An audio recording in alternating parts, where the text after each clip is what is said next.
Valentine highest bidder wahala. My people, na for Valentine, girls dey turn auction, sold to the highest bidder. One boy bring chocolate, another bring flower, one bring iPhone. Guess the winner.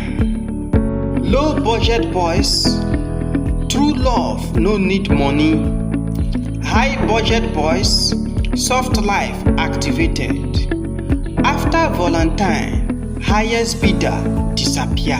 Heartbreak land. Reality check.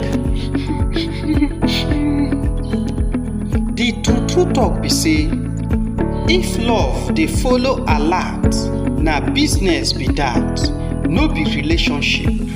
My brother man and sister woman, follow me for more true talk wey no dey look face.